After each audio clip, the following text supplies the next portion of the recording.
My name is Ronald G. Smith. I grew up in Argos, Indiana. I graduated from Manchester College.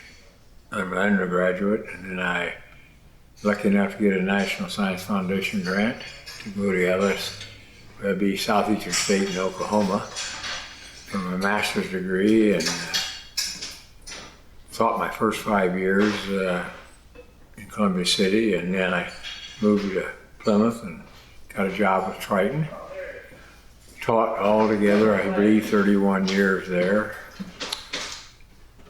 I started the first year when they hired me. I had to coach because they wanted somebody to coach. So I had cross country in the fall, and quite honestly, I knew nothing. There wasn't any cross country in Argos, and very few schools had it. So I learned a lot in a hurry, and a lot of coaches in the area that I ran against and the kids ran against, well, they helped me a lot. And then in the fall, I coached junior or 7th grade basketball. And then that particular first year, then I also was the coach of the junior high track team. So I ended up coaching cross country then for, I believe, 24 years. 7th grade basketball, I believe, was 2 years.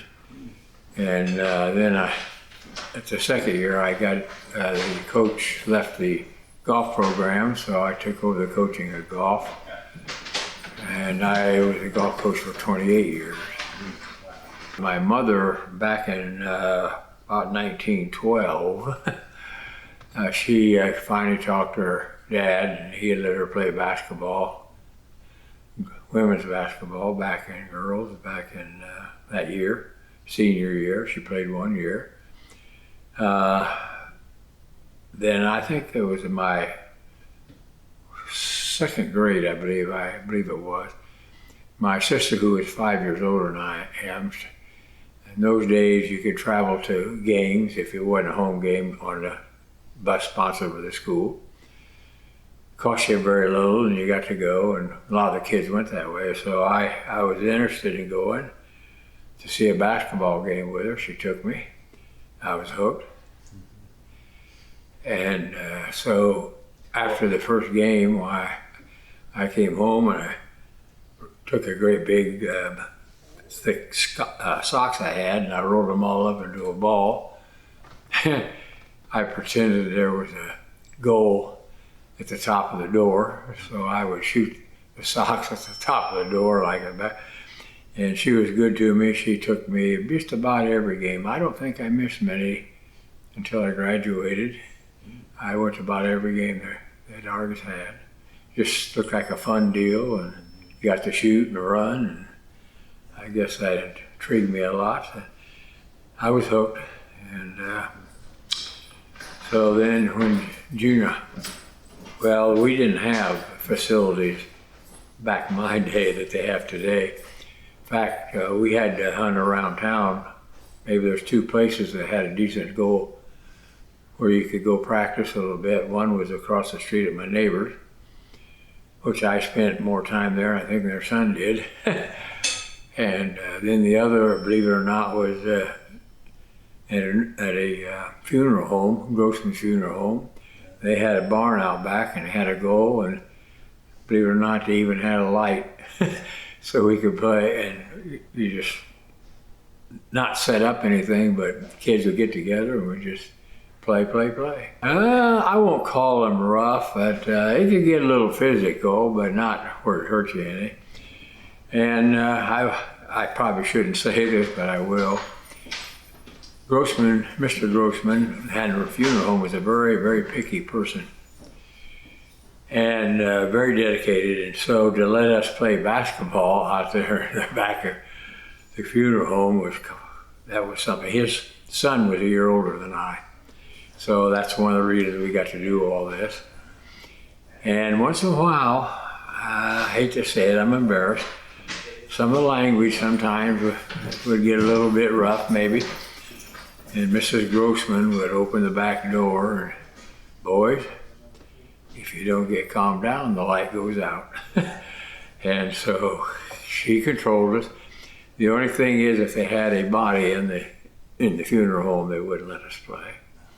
But that was the best place. We even had cement, not gravel or grass. So that's, and just a bunch of guys, and I happened to grow up with a bunch of guys that like sports, and they like basketball, and so it was easy to get together.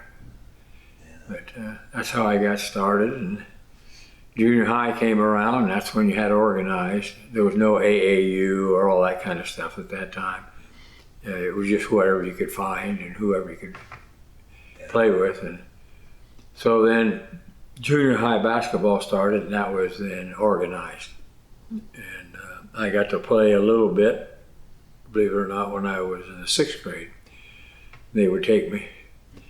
And I guess, I don't know if they're shorthanded or maybe they just needed a body, I don't know, but I got to go as a 6th grader. Then we were very fortunate. I had, like I said, a lot of good players with me. And alongside, we won undefeated our 7th grade year, our 8th grade year. And they kept the team together my freshman year. They didn't move anybody up to B team. And we were undefeated then as freshmen, so we had 3 years. And then 2 of us moved up to the starting position our sophomore years. And I don't remember our total record, but I know that my senior year, we were 20-3. Said we had some talented people. The only problem we had was we had not much size. Tallest players are 5'11.5", and I was 5'10", and the other forward was about 5'10".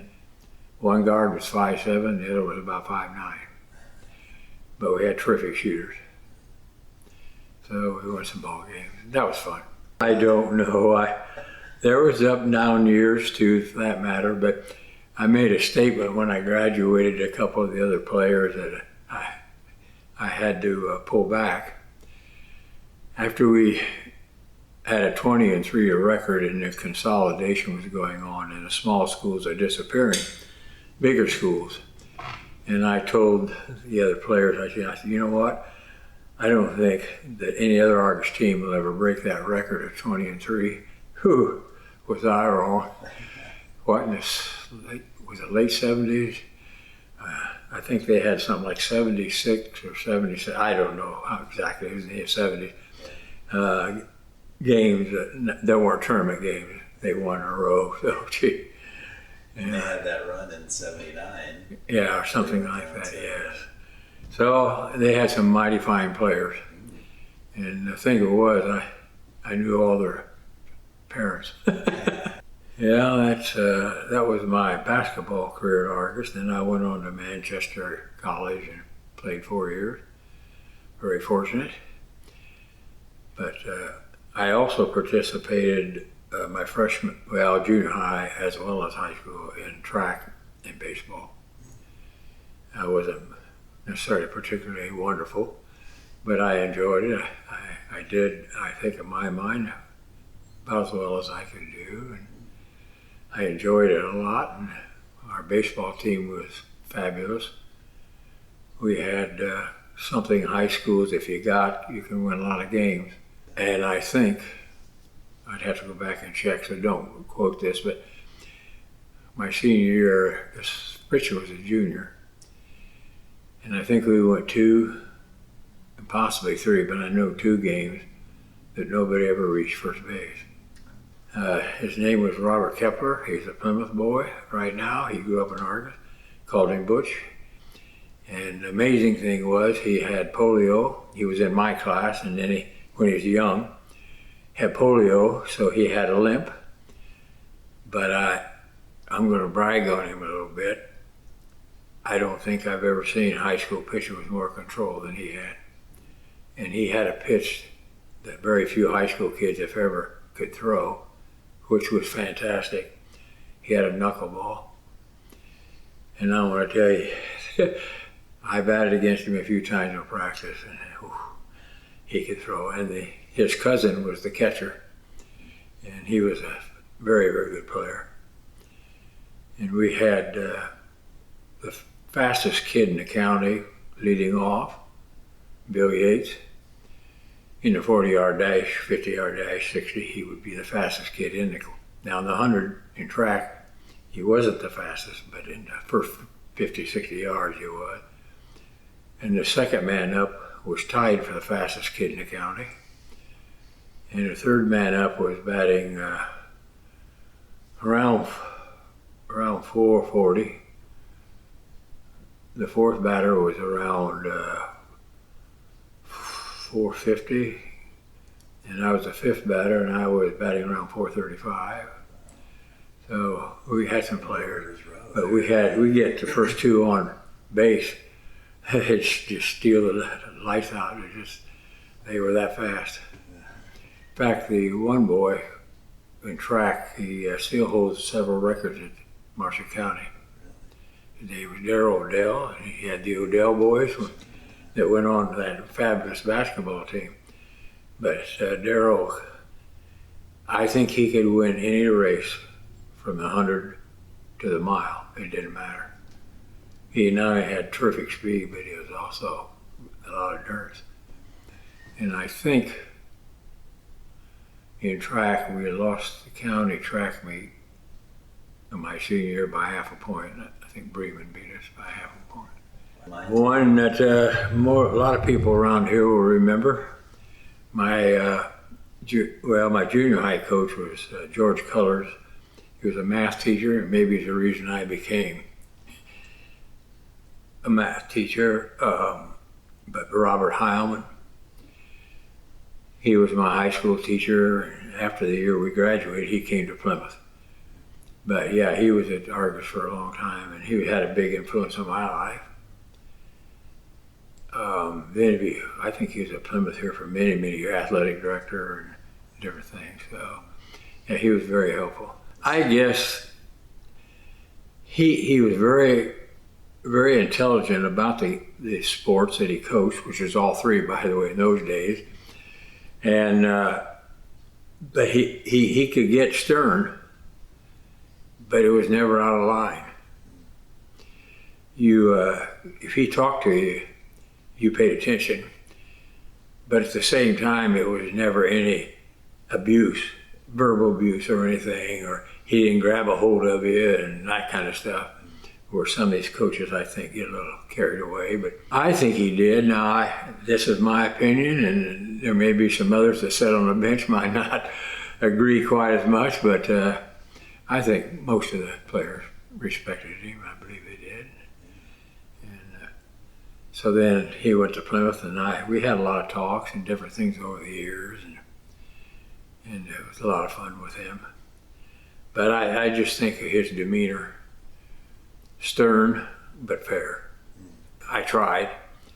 Like in cross country, I had no idea what I was doing for the first couple of years, and one of the things I was really, I think, trying really hard to do was make sure the kids had fun. Now, at Triton, cross country wasn't the most popular sport probably, and that was true for a lot of smaller schools. Hard to get kids out and get a team. We did have one every year. Sometimes we only had 6 or 7, and sometimes I might have 10 or 11, but I tried never to berate, really get on a kid and in his face. If I had something to say, I told him, and I tried never ever to abuse him or any athlete in any way. And I tried to do that through all the sports that I coached. And I don't know how successful they would think I was, but I think we got along pretty well. So, but to me, sports winning is wonderful. That's what you play for. But I think when you lose, you got to be a little gracious. And I think this is a statement I've always made. Probably one of the greatest sports for sportsmanship, in my opinion, was cross country. If, for example, you and I were running and you beat me, you were first, I was second. I very seldom ever did not see a kid just walk away. This kid that got second would walk up and congratulate the kid who won. And I remember Plymouth. We ran Plymouth, and I can't remember the other school. I wish I could tell you. Cross country, I was at the Plymouth Country Club where they ran at the time. And there's quite a few runners, and we ran all three teams together at the same time. All the scoring was over. all the teams had their scoring already established, and yet there were still some kids out on the field running. And three of them, one from each school, one from Triton, one from Plymouth, and one from this other school, which I can't recall right now. These three kids came around the last corner with a quarter of a mile approximately to go. And all three of them kicked it in, shoulder to shoulder. And not one gave up. And when they crossed the finish line, I bet there wasn't 6 inches between all three of them. And the amazing thing, they knew they didn't count. Except up here. Almost get a little emotional. I'll probably never forget that. I guess that's part of maybe the athletics. To be able to see kids, I think, perform at their best when nobody's watching. Yeah. But I surely had a good run at it. I had some great kids. They may not all been all-staters or anything, but I want to tell you, they were some of the best kids you'll ever meet. And then I don't know how many years, I guess in football, I kept a stat book for about 13 years. I got to be challenging. When the snow was flying, it was cold, trying to write on a piece of paper. And then I kept the basketball scorebook for many years. Then I became the announcer for the games, home games, and so I enjoyed every bit of it. And if I had to do it, I'd do it again. Got over there, and of course the competition is a lot more.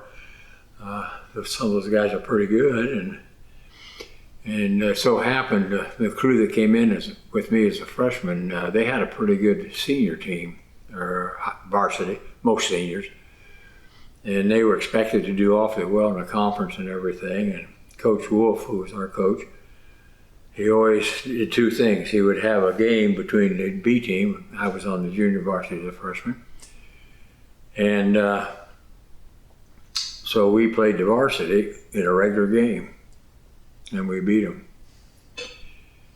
And then we did in the spring again, and we beat them again. And I was fortunate about 3 or 4 or 5 times, I don't know how many, that after the B team game, I would get moved up. I get to play a little varsity also as a freshman, so I was very tickled. And we had a very good team when I was a sophomore. And junior year, not bad, but not great. And senior year, well, we had a lot of injuries and stuff. But it was a lot of fun. Yeah. And we never had a losing season over there. And I played with a player, came out of Whitley County. He was about 6'1".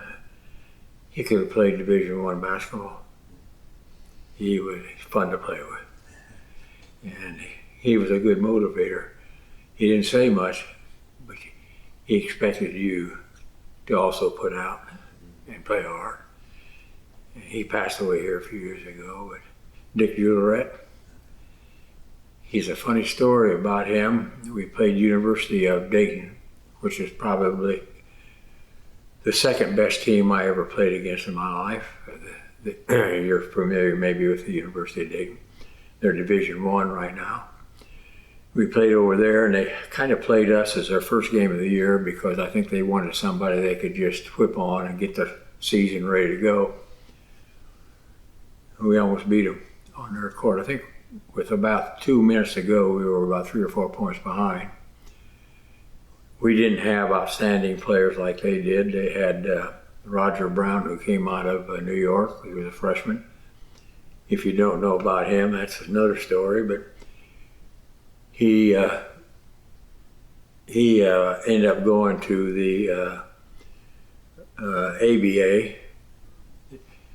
And the only reason he went there is he got caught on a point shaving spot when he was a junior. I think he got caught point shaving at the University of Dayton. They kicked him off, and the NBA wouldn't take him.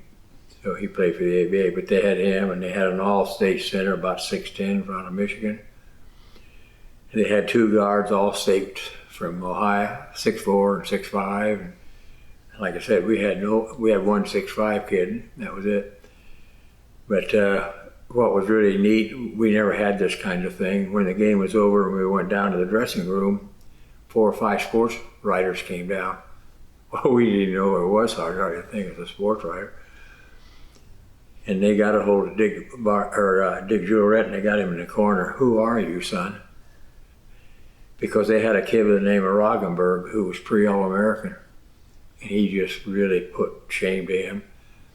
Roggenberg was 6'6", Jewelrette was 6'1". Roggenberg scored, I think, 12 points, averaging about 25. And Barnett, he guarded him.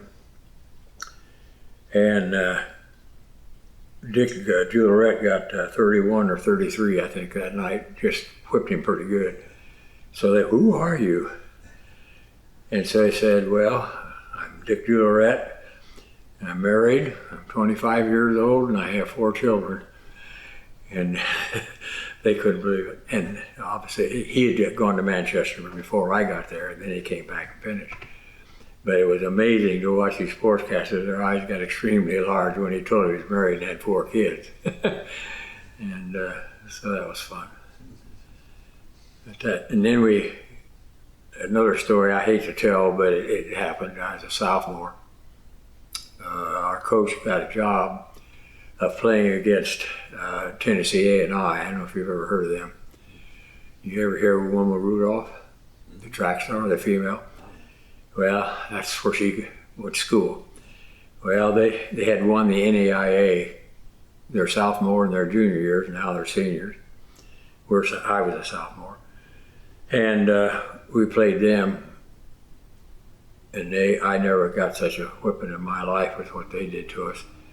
They beat us about 110 to 59 or something. And they had three players to go to the NBA. So I got to play against some pretty good players. Dick Barnett was the kid that played for the New York Knicks then for about 3. He's a left-hander. He came out of Gary. Frobel, I think. That's the reason they had the game there. They took their team up there to appease his home crowd. So it's kind of an exhibition game.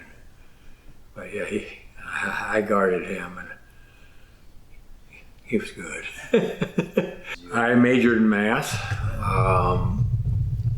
Then like I said, I got lucky, I guess. In those days, they had what they called the National Science Foundation grant. And I was very, very lucky. I applied my first year. Normally you don't get it on your first year because everybody wants them. And I didn't get it. And about the summer was about over, and I was already scheduled to go to St. Francis over at Fort Wayne to work on my master's. In those days you had 5 years to start and 5 years to finish your master's. And I got a phone call from Southeastern State and said, "We've had a cancellation. You were the first alternate. You're coming." And I said, "Yes, sir." As everybody is probably like me, you know, you're starting out, you're broke, and I just got married, and so I was lucky enough to get a science, and I went to a fabulous school. And the head of the math program down there was considered, as I understand it, one of the top 5 in the United States as a teacher and as a program, and it was a great program. I enjoyed myself a lot. I didn't mind studying. Then to fill in to get my master's, see, it was really only a 2-year program. And this is where the head director, he knew a lot of us had to have our master's. So he saved back some money, I don't know how he did it, from the National Science Foundation, so that he could offer the 3rd summer to those that needed to get their master's, because we wouldn't have had but about half of it. And then I picked up several, well, I think I picked up 9 hours at Fort Wayne through IUPU, Fort Wayne. But that was a great place to go to school. But that was mostly due to the professors and stuff I had. It made it fun. And of course, nothing in there but teachers who were doing the same thing I was. It was a summer school program where you go for about 2.5 months each summer. And it was a very nice scholarship. It paid for my trip down. It did not pay for my books, but it paid for all my tuition and my living expenses, my room and board. That's pretty nice. And so all I had to buy was my books, which were a little expensive, but not near what it would cost you to go to school, of course. And so it really helped us out, my wife and I. And during the 3rd year that I went down, my wife, she had our first child, and she didn't get to go. So I didn't get to see my son, who was born until 2.5. He was 2.5 months old. Oh, so he was born right. Yeah, he was born 3 days after I left. But I really enjoyed Triton. Taught with a lot of nice people and had a lot of good bosses, and I enjoyed my time. I think, of course, about all of it, I think would come down to it. I think I enjoyed the kids the most. In Plymouth, when I went to school, we were not, well, my mother and father had a divorce when I was 4. She was raising myself and my sister by herself, and she, God bless her soul, she wouldn't go on welfare. So it was pretty tough. She was working. Anyway, so every weekend that I wasn't in school, or every day that I wasn't in college, I had a chance to work at a garage and a filling station. So for 6 years, I had a 1.5 days off a year. And so I would work all the time, and so I was coming home on weekends. And it made it a little tough on the grades a little bit during the week, but so we come to Plymouth like everybody else, the boys, you know, because Plymouth was the place to be in Marshall County. And I don't know, cruising around town, I guess. Met her, and another fellow, he met her best friend at that time, and started dating and married her. No, I didn't even know her in high school. We both actually graduated at the same time. I'll qualify that a little. I graduated in 1957 from high school. Same time she graduated, or 4 years later, she graduated in 61. But she graduated from high school in 61. I graduated from Manchester College in 61. If I got that set, hopefully I got that crossed properly. So anyway, we dated 2 years, and then we got married. 3 children. My son was the oldest. Then I have 2 daughters. And the sad part about those people, they got married and they moved away. I got one living just south of Houston at Texas City. One living now in Evergreen, Colorado, which is near Denver. And the other one is in Gilbert, Arizona, which is a suburb of Phoenix. And the only sad part, they took my grandkids with them. So we try whenever we can. Well, I will say this, we've never seen a lot of the United States that has not been for my kids. So we got to go a lot of places. Yeah, my son played baseball for Plymouth. He tried a couple other sports. He was in tennis for a little while, mostly baseball, played some basketball till the end of his sophomore year. Then he was not rehired, so to speak, for his junior year, but he played baseball. My oldest daughter, she was in gymnastics.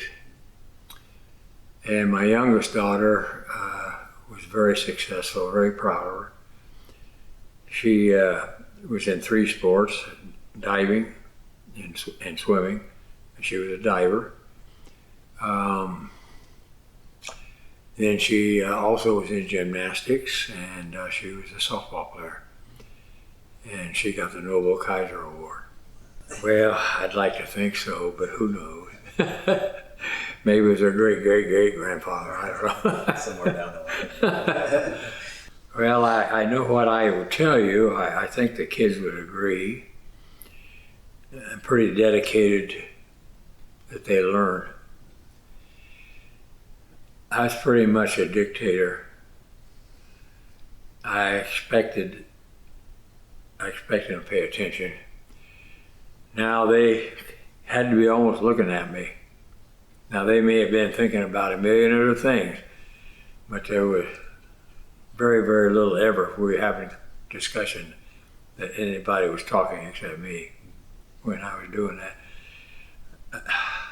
I felt discipline was one of the keys to education and learning, and so I was probably pretty tough. Our guidance counselor, who I had in school, I don't know, Hugh Redinger, I don't know if you know Hugh. Sure. Anyway, one of the students I had wanted to get into Purdue, wanted to get into engineering. His grades were probably B's and C's. I don't know if he ever had an A in math. It took 4 years. And so they were questioning, I guess, whether he had the grade point average good enough to get into the engineering he wanted to get into. And Hugh told me the story, so this is I'm repeating. Hugh says, I told him, the math teacher he had is probably one of the toughest math teachers you'll ever find. And his B's and his C's are like an awful lot of A's in some schools. And turned out he did get into Purdue. He did go through and graduate and became quite successful. So hopefully, an awful lot of kids from Triton did go to school. And many of them I had math, and I'm proud of what they told me. I don't know, it's just that I just felt it just disrupted, I guess, I don't know. I got a little flack from a couple kids, but not in the classroom so much, but they'd be whistling pretty loud in the hallways. And they didn't like it too well. I think when my back was turned, they probably were doing it, but I expected when you came into my classroom to sit down, open your book, and be prepared to learn. And I didn't want a lot of distractions. 28 years, I believe. I had just played 2 or 3 years of golf myself, but it got, like basketball, it got a hold of me. And when I started, I didn't have a lot of experience, and there was not many schools. Maybe Plymouth was the only one that played golf back in those days, high school, around in the county anyway. And so I read a lot, checked on things, and looked after things pretty careful when it came about, and talked to a lot of the coaches again. I got a lot of help from a lot of the coaches in the area at the time, and I just enjoyed doing it. And like I had 2 outstanding golfers, in my opinion. I had some good golfers, but 2 I thought was very outstanding was John Parker and Jack Carpenter. And of course, Jack now is the Triton golf coach, and he is doing a fantastic job. But those 2 guys they were dedicated and they had some talent. And I had some other kids with some talent. We won, in 20 years though, we only won the conference in golf one time. I was hoping more, but. So what was that year like for you? It was fantastic. It wasn't, I wouldn't say the best 5 players I ever had on a team, but that year, that day, that weekend, they put it together. And so, sometimes that happens, and maybe the man upstairs said, oh, it's about time, he's 28. No, I don't know how many years I had in it at the time. Maybe it ought to happen, I don't know. They ought to happen. So anyway, we did. And I had a couple kids go to the regional in golf. And that was, I liked to take the whole team, but we didn't have quite enough talent, I guess. Or maybe the coach wasn't good enough, I don't know. But it was a lot of fun. So that year that you won the conference, what was it about that team that was? I don't really, it's hard to say. They were good kids. They weren't, aggressive in a sense, like, it's all about me. More of a team atmosphere. The chemistry was good, and they worked hard. And like I said, for one day, they put it together, and they won a lot of games during the year, but matches. But that one day, it just seemed to be their day, all 5, and so that really helped. But we were close a couple times, but no cigar until that year. Now it's kind of like cross country. We didn't win the conference a lot, but I had some pretty good runners. We'd have 2 or 3 maybe, and we just needed the 4th or 5th, and it was hard sometimes. And I thought the one year we had our best chance, but we had to run at the other school's home course, and they just edged us out a little bit. That was New Prairie, which is about 3 times bigger than we were, but can't blame them. So I would like to maybe got a few more all-conference teams, and like I said, maybe it was partly me, I don't know, maybe I didn't have enough knowledge, I don't know, but we had fun. Yeah. So cross country is a little easier to coach, I think, in golf, and one thing, because in cross country it's just conditioning and running and using your head a little bit maybe when you're doing the running, where you should kick it up and when you should relax and run, and then pick it back up, and what do you got left at the finish line and stuff. Yeah, that's part of it, but it's just basically running and endurance. Golf, there's so many aspects to how your swing is, how your stance is, your grip, and your timing and tempo. That has a lot to do with it.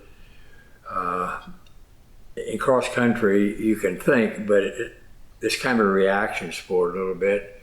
If you and I are running side by side, I may be reacting to you. In a sense that if you move, I move. Or if you slow down, I might. In golf, you have an awful lot of time to think. You hit the ball, say 225, 30 yards, then you got to walk to it. And if you're even or you're close to the kid next to you, or he's a stroke or 2 ahead, I think, it works on your mind. And so there's a difference, I think, in the way you approach, which is like basketball. Football, I think the same way, but basketball especially, and maybe, I don't know much about soccer, but basketball, it's an action-reaction. I'm guarding you, you make a move, I make a move, not because I thought about it, it's too late. You make a move, I react to it. So a lot of my defensive work or my offensive work is because of reaction and reaction. Whereas in cross country, it's not quite as bad. In golf, it's a lot of thinking. In basketball, you don't think, you just perform. You just do. Golf. Many times, and that's with golf a lot. If you get nervous or you don't feel comfortable with your shot, then you start thinking of things, maybe of changing, on the spot, and maybe you shouldn't be changing. You should go back to what you're used to. Yeah, it's quite a sport, and so I don't know. When you got athletes, it's amazing. I could tell you a couple kids that, well, one year they didn't have a baseball team, and I forget why. So a lot of the baseball players came out for golf. They wanted to do something. And I remember one boy especially, he never golfed, I don't think, in his life. He came out for golf. Next thing I knew, he was the seventh man on the team. When you're an athlete and you have talent, it don't take it long to learn. And so sometimes I didn't get always the best athletes in the school. I got a lot of good kids and some athletes. And but if you can get the athletes, there's nothing that you can compete against if a kid wants to play and he's an athletic person. It's pretty tough. Yeah, I think some, maybe not as much for the first few years, but towards the end, maybe there was a little change. I think dedication might have wandered a little bit. Like kids today, they'd rather sit, I think, and play with their iPhone, whatever they do on those things, I don't know. And sports have maybe in some cases dropped off just a little bit in importance, whereas in the 50s, 60s, 40s probably too, there wasn't a whole lot of things. There was no electronics, and so if you had fun, you created your own fun out, through athletics or something. And then I think the electronic age started working on the kids a little bit. And I think, I don't know, maybe the kids are a little more worldly today than they were then. Communication is probably the reason. We didn't have TV when I grew up. You listen to the radio. And so the information you got, what was happening in the world and all this and all around, you didn't get much of it. But as the kids got older and television and all the rest came, why, it became pretty worldly, I think, in a hurry. I don't know exactly. I started thinking about retiring, and I think cross country was the first one I gave up. And that was after 24 years. That was tough to give up because I really enjoyed the sport. And I think the kids that ran, and I always admired those kids who go out there and run 3 miles or something, and do it day after day. And the practices are pretty tough sometimes. But it just came to me that I think it's time. I don't know how to explain that. And then golf came around, and I was thinking about that. I was getting older, and I was thinking about it again. And I stuck it out another 4 years, but I thought it over, and I thought, I think it's time to let it go. And like I said, Jack played for me, Carpenter. And I bet he'd be interested. So I went to Jack, and I said, Jack, I'm thinking of retiring from golf. If you'll take it,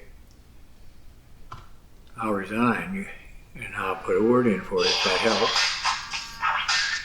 And Jack was drained that year. He had been coaching, I think, 2 sports, and that would have been his third. It takes a lot of time for golf. And he said, I think I'll pass. So the second year after I took it, and then the next year came, and he came up to me and said, if you're still interested in retirement, I would take it. And I said, you want to take it, I'll give it to you. I knew Jack would do a good job. He didn't disappoint. He did and he's doing a great job. So I don't know, you get older and you finally get where 10 to 13 hours a day gets kind of long. Because golf, if you travel an hour to get someplace, then it takes 2 hours to play and then another hour or whatever to get home. Yeah, that's 4 hours, and sometimes it's even longer. We've even played when almost got to the point you couldn't play because it's too dark.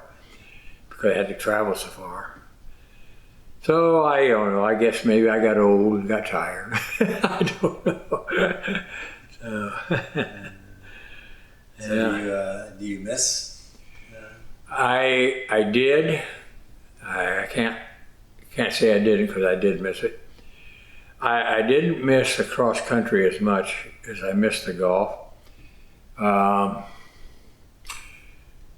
It lasted maybe about a year, I guess, or something. When the next year then started after that, I kind of got myself settled in, and I read newspapers all the time, and on the sports especially. I keep up with Triton, and well, my kids went to Plymouth, and then of course I went to Argus, so it gives me a lot to read.